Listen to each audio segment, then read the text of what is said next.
महादेव के निर्णय पर शंका, संदेह राजन? ना तो धरा ही वीरों से रिक्त है और ना ये राजसभा।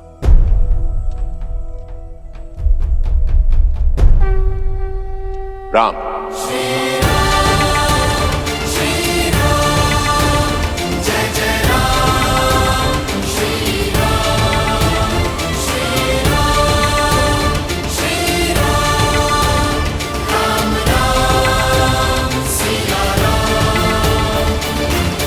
गुरुवर, पिताश्री ने ना ही मुझे स्वयंवर की आज्ञा दी है और ना ही कोई निर्देश दिया है।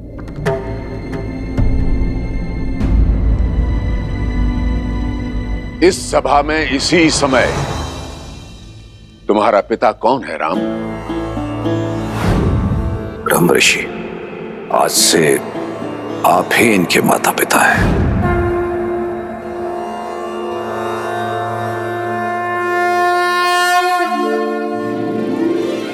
मुझे स्मरण है गुरुवर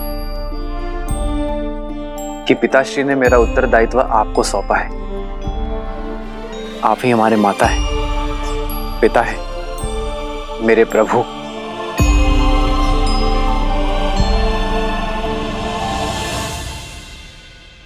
इस भरी सभा में अपमानित करने वाले वचन सुनकर भी तुम मौन रहे, ताकि मेरे शिष्य होने की मर्यादा ना मिटे।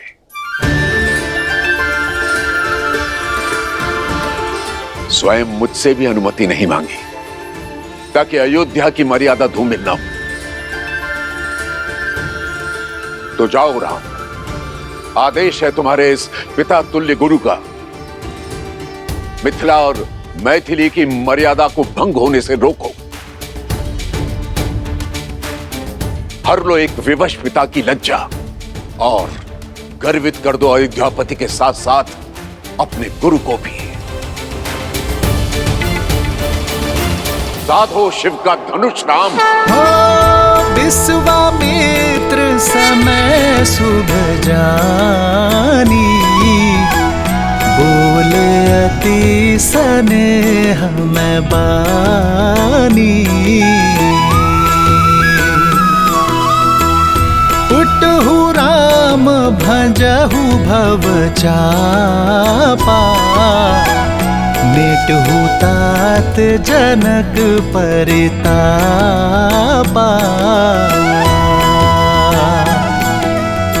सुने गुरु बचन चरण सिरुनावा, विजयी भव। हर्षु विषादु न कछुर आवा। ठाणे भय उठी सहज सुभाए, ठवनी जुबा मृग राजु लजाए।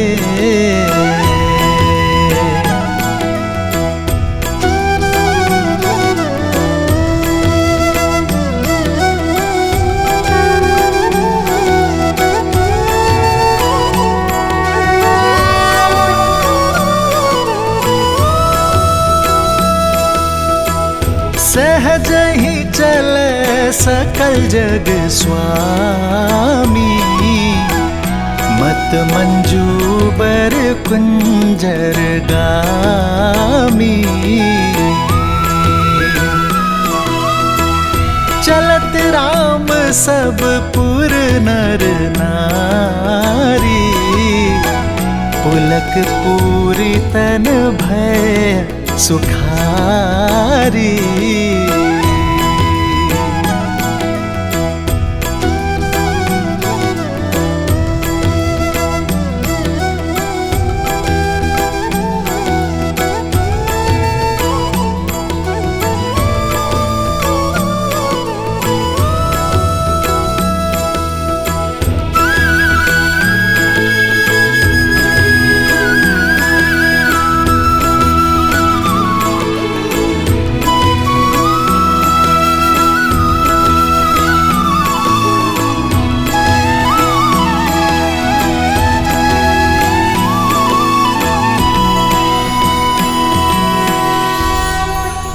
मैं अपने सभी गुरुजनों पूर्वजों,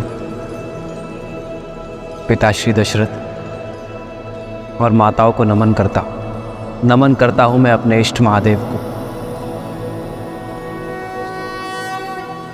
और अनुमति के साथ आशीर्वाद की प्रार्थना करता हूं। महाराज, अब मुझे संकोच हो रहा है। जिस धनुष को रावण समेत कोई महाबली हिला भी नहीं पाया, क्या ये कोमल तरुण इस धनुष को उठाकर प्रत्यांचा चढ़ा भी पाएगा? कोई वीर आज तक सुबाहु और ताड़का जैसे राक्षसों का अंत भी तो नहीं कर पाया, सुना है ना। ये महाधनुष बाहुबल से नहीं, आत्मबल से उठाया जा सकता है।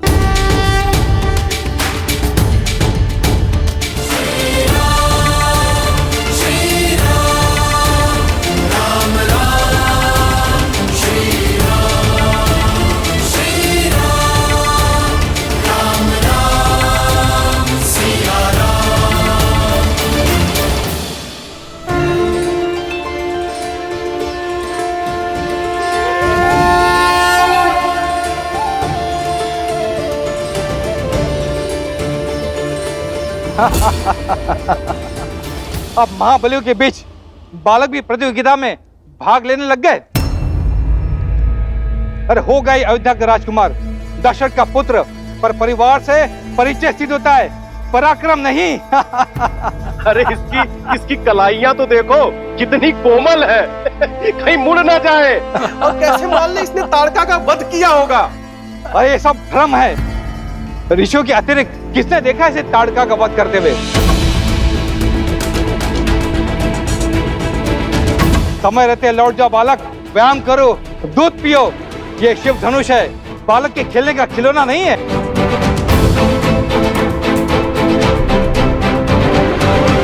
सुना है मात्र 8 वर्ष की आयु में सीता ने इस धनुष को उठा लिया था। ये सब कहानियां हैं।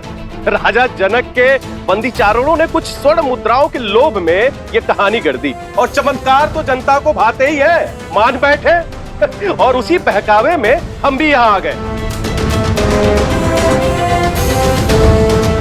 राजा जनक केवल हमें अपमानित करने के लिए यहाँ बुलाए थे, लेकिन देखो स्वयं अपमानित हो रहे हैं।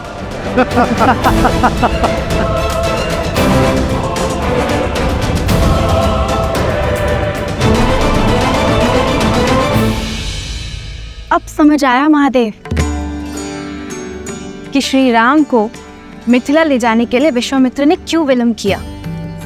वह पूरे संसार को बताना चाहते थे कि इस समय संसार में श्री राम से श्रेष्ठ और कोई नहीं, केवल वही हैं जो इस असंभव को संभव कर सकते हैं।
किसने सोचा था कि महाविनाश करने वाला महाधनुष पिनाक प्रेम का संयोजक बनेगा, भगवान विष्णु और देवी लक्ष्मी के मिलन का मार्ग प्रशस्त करेगा।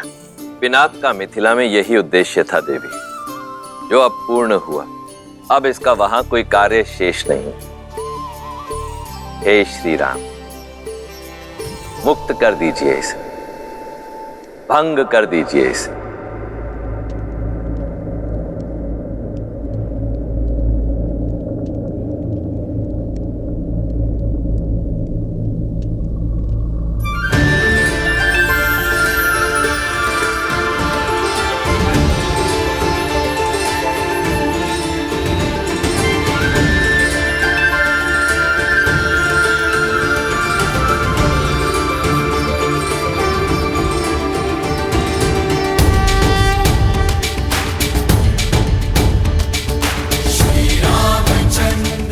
श्री रामचंद्र की, श्री रामचंद्र की, श्री रामचंद्र की, श्री रामचंद्र की।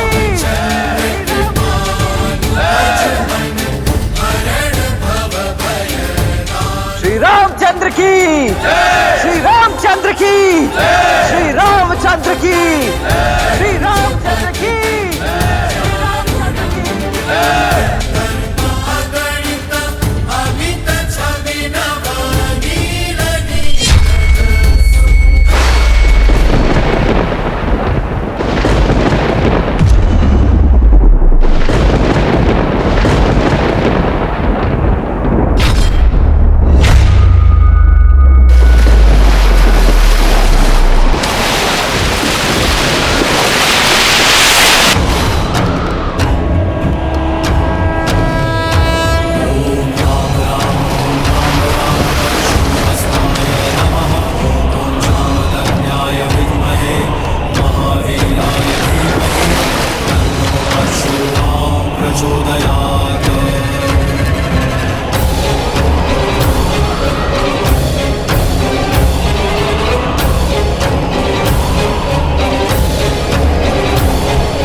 महादेव की इच्छा पूर्ण हुई। प्रभु तो ऊंचा खंड मही डारे। श्री रामचंद्र की, श्री रामचंद्र की, श्री रामचंद्र की, श्री रामचंद्र की। कौशिक रूप पयोनिधि पावन, प्रेम बारी अवगाहु सुहावन।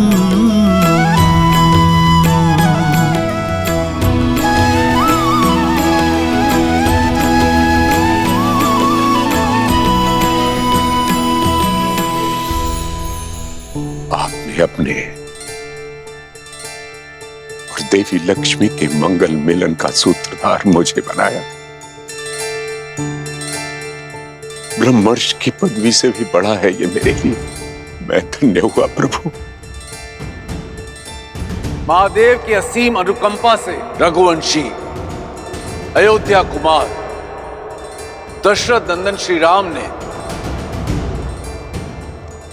स्वयंवर की शर्त पूरी कर दी।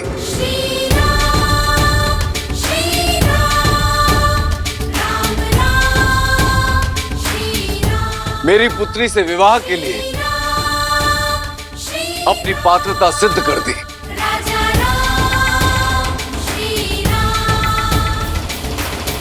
पुत्री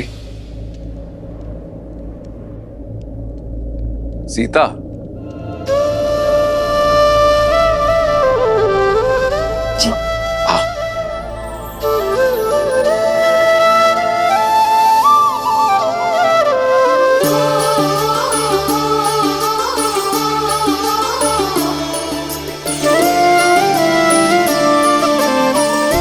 भाई हो दीदी, जिसे स्वयं को दे चुकी थी, वो दशरथ नंदन राम आपके हुए।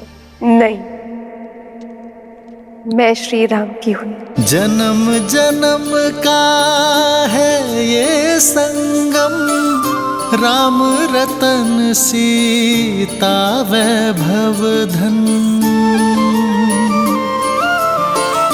एक है पौरुष एक समर्पण, एक है रूप तो दूजा दर्पण। राम है लोचन सीता दृष्टि, राम है बादल सीता वृष्टि।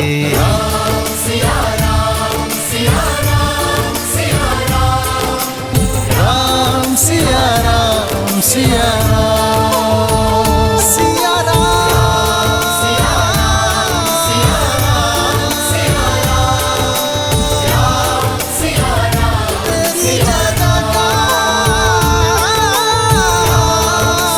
सिया राम। रुक जाइए, बंद कीजिए पाखंड।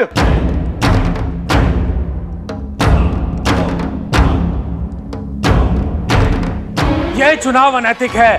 शर्त धनुष पर प्रत्यंचा चढ़ाने की थी, उसे तोड़ने की नहीं।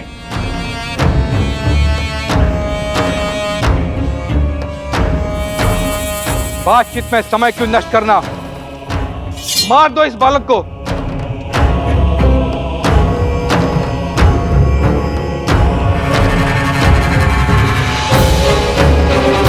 और कर लो सीता का हरण। यदि जनक की सेना बीच में आई तो कर दो वध, क्योंकि कोई भी शिव धनुष अब मिथिला की रक्षा के लिए नहीं है। सावधान।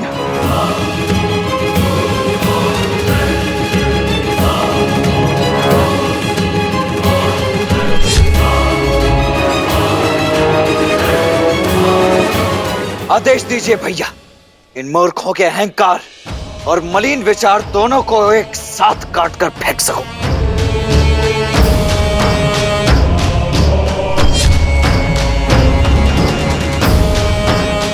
मेरे बाण तो कब से इन्हें चीरने के लिए आतुर हो रहे हैं। ये मनुष्य नहीं है, ये मनुष्यों के भेष में राक्षस है, राक्षस। आप बस आज्ञा दीजिए भैया। ये कामदेव जैसे दिखने वाला कोमल बालक कार्तिक जैसे प्रचंड कैसे हो गया? लक्ष्मण,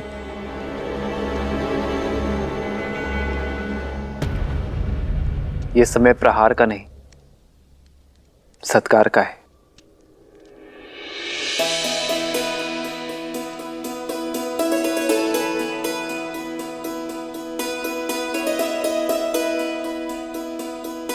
आप सब बड़े हैं हमसे, मेरे भाई की भूल को क्षमा करें और विवाह के लिए शुभाशीष दें।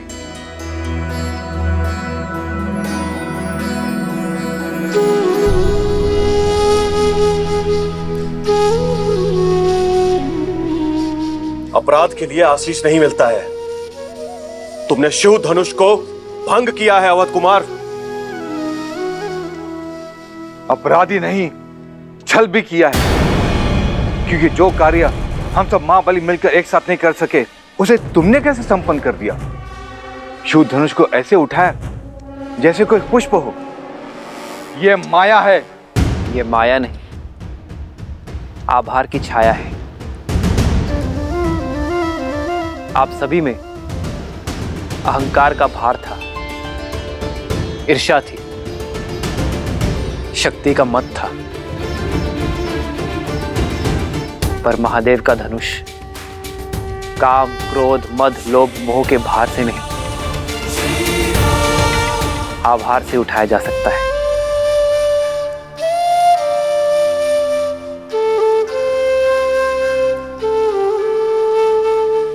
इसे आवेश से नहीं, आग्रह से उठाना था। महादेव के धनुष को उठाने का इससे अच्छा मार कोई हो ही नहीं सकता।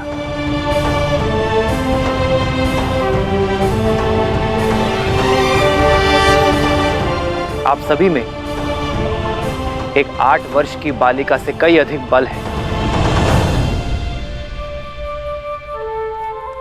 किंतु देवी सीता का मन मां गंगा की भांति पवित्र है।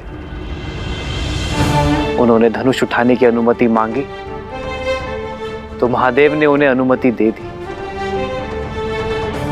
और आज महादेव ने मुझे भी निराश नहीं किया।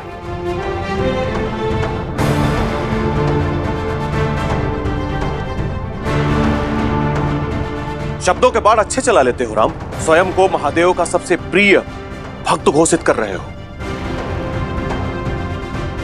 लेकिन भक्त महादेव के प्रिय प्रतीक को भंग नहीं करते हैं। इसका अर्थ है कि महादेव अवश्य तुमसे रुष्ट हैं।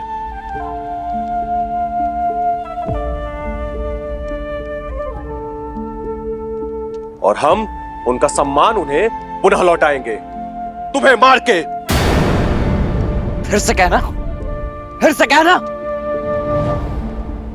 शांत हो जाओ लक्ष्मण, शांत हो जाओ।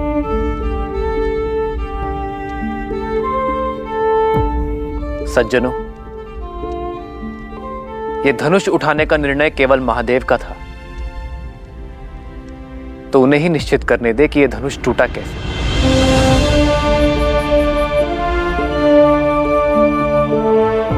महादेव का दूसरा नाम उद्देश्य है। मैं तो केवल एक निमित्त हूं। यह धनुष स्वयं इसलिए भंग हुआ क्योंकि कदाचित इसके होने का उद्देश्य पूर्ण हो चुका था।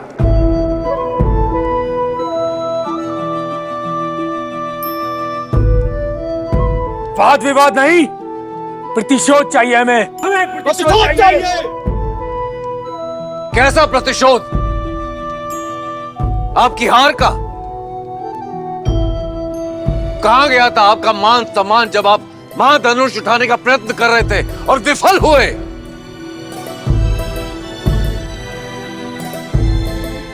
ये स्वयंवर है और इस स्वयंवर का निर्णय हो चुका है।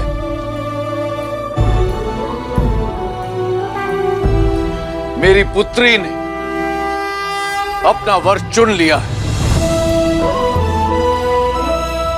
एक पुरुष का दायित्व है कि वो स्त्री के निर्णय का सम्मान करे।